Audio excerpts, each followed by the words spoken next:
I'm going to expose some lies about silver and gold and share with you the hidden secrets they don't want you to know about precious metals.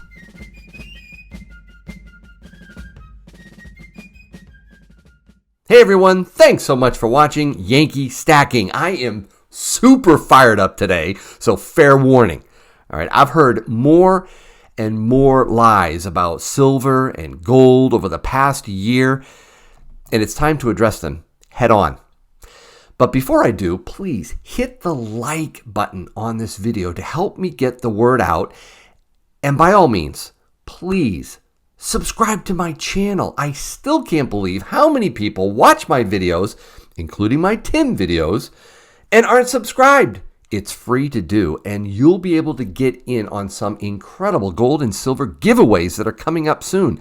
The first will be from my sponsor, SD Bullion, when they give away two amazing gold items: a pair of 24 karat gold heart stud earrings, and my personal favorite, a pair of 24 karat gold cross stud earrings. Both of these are absolutely beautiful and would make someone very happy this Christmas. So join me in thanking SD Bullion for this stunning giveaway by leaving a thank you right down there in the comments below.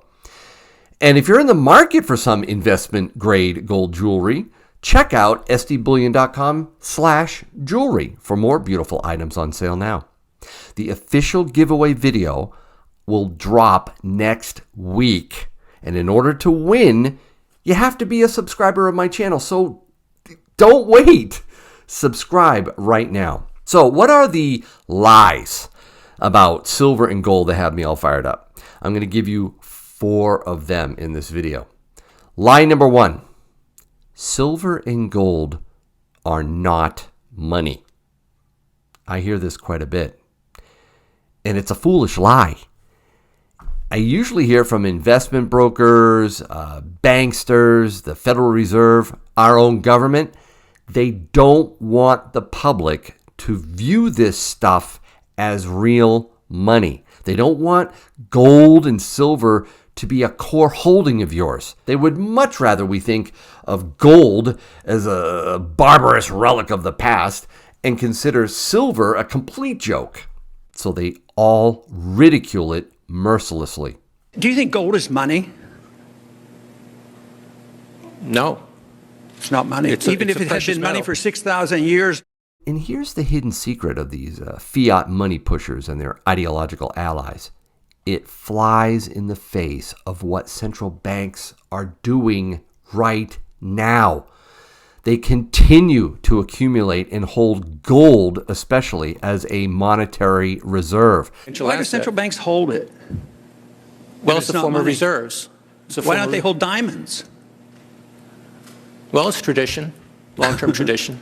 Well, some people still think it's money. Central banks all around the world, led by Russia and China, have added hundreds of tons of gold to their reserves over the recent years. And it's speeding up too. Central banks are on a gold feeding frenzy. I got this email from one of my viewers that shows that for the first time in a long time, Canada is now hoarding gold like crazy. Now, some will concede that gold is money, but they stridently claim that silver is not. However, our incredibly wise U.S. founding fathers would vehemently disagree. They originally defined the word dollar in terms of grains of silver.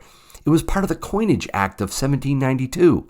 That act of Congress codified what was almost universally practiced. A silver dollar was to have about 3/4 of an ounce worth of silver in it. That's 371.25 grains.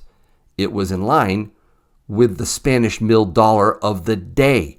So you see, silver was at the foundation for U.S. circulating currency. Now, our government has obviously removed silver from our circulating coinage. And yes, it's true that central banks generally don't hold silver in their reserves. However, this stuff remains the tangible money of the people. See, when the currency collapse occurs and the public dumps their paper dollars, silver is far more likely than gold to be used as barter in everyday transactions. Now, I've said this many times, but silver will not fulfill that role immediately. Okay, the exchange of goods for goods will be the first order of barter, but that will quickly become untenable. And I think that an unprecedented silver education will occur all around the country. Silver will return as a trusted currency of exchange. Right now, the dollar is king because this year, investors are as panicked as ever, and they chose the US dollar as their preferred safe haven. But I believe they're going to rush into gold and silver as soon as maybe next year when they realize how delusional it is to put your hard-earned savings into a fiat currency, a currency inherently designed to lose its purchasing power.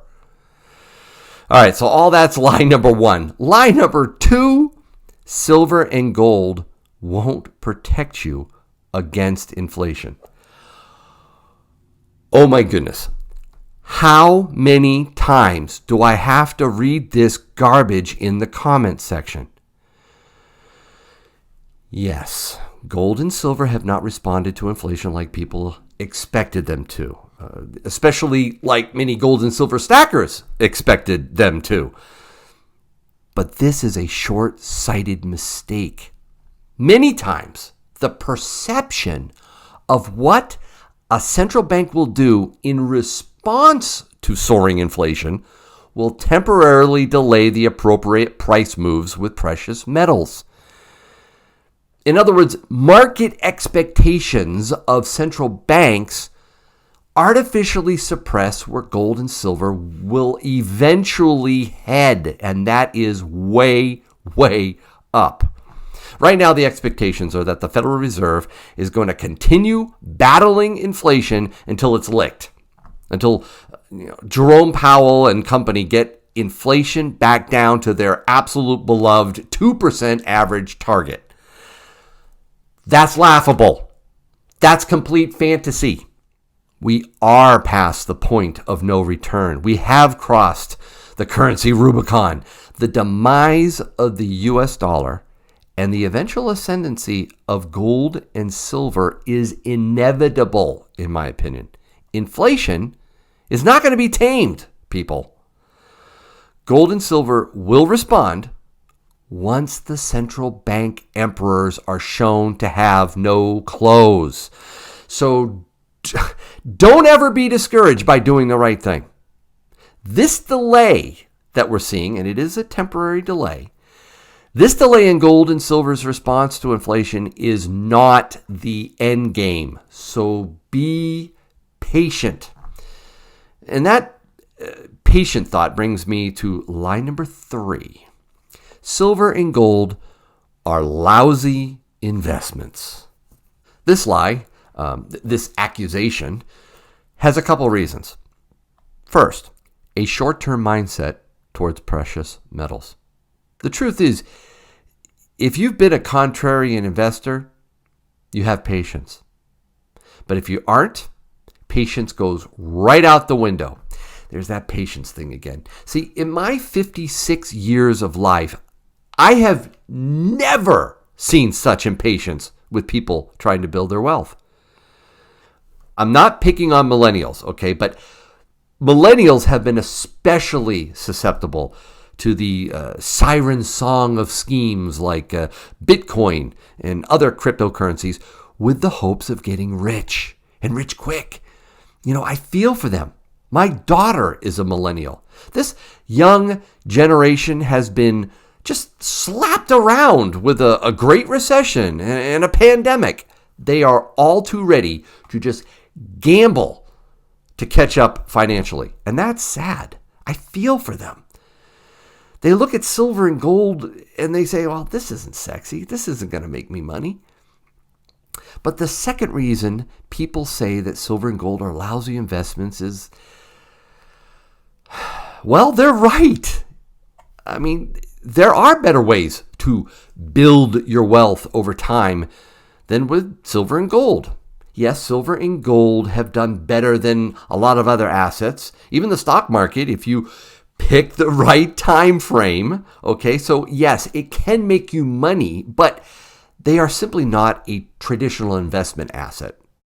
People criticize gold. Buffett does this too. You know, you dig it out of the ground and it just sits there. That's its job. It's an inert metal. That's why it works doing what it does. No, it's not an investment. Not at all. It's not like, you know, you buy a bond or a stock and the hope is that that thing is going to generate, let's stick with just stocks, that thing's going to generate excess cash profit, which is then going to create a return for shareholders, right? That's what you want. That's an investment. But every time I say that, you know, it's beat stocks this century, I have to step back. You just said it's not an investment, and it's not. Yeah. Invest your hard-earned money elsewhere. Protect what you already have with precious metals. And by all means, especially you millennials and Gen Zs, don't gamble with your money. Invest wisely. Okay, lie number 4. Precious metals are too risky for the typical investor. All right, this lie comes primarily straight from Wall Street and the majority of the so-called financial experts out there. There has been a concerted anti-silver, anti-gold propaganda campaign going on. Why? Well, the financial industry loses out on commissions and fees when investors park their wealth in precious metals. So these bozos actually call them risky assets or exotic assets. They tell their clients to stay away from gold and silver. Now, I know some of you put almost all of your wealth into silver and gold. One of my Yankee Cannon members has pretty much gone all in on precious metals, but I think that's extreme. I would personally never put 100% or 90 or even 80% of my wealth in precious metals. I'm not a professional financial advisor, but I do coach my Yankee Cannon members in having a prudent allocation of silver and gold in their portfolios. And that word prudent is highly subjective, and it depends on the stacker's personal financial situation and their risk profile. It's up to them to determine that, but for me, I'm aiming for close to 20% of my portfolio in precious metals by the time I retire, which, by the way, I hope is quite soon. You need to evaluate your own particular circumstances. Email me at yankeestacking@gmail.com if you'd like to talk about it some more. When the U.S. suffers a debt-driven currency crisis, which, by the way, many enlightened economists think it all but inevitable, the biggest risk will be not having adequate exposure to precious metals. I sure hope that's none of you out there listening to me right now. If you've got something out of this video, please smash that like button right now and don't forget to subscribe to my channel. You're not going to want to miss out on those 2 incredible giveaways from SD Bullion next week. And as always, I hope your day is A-OK.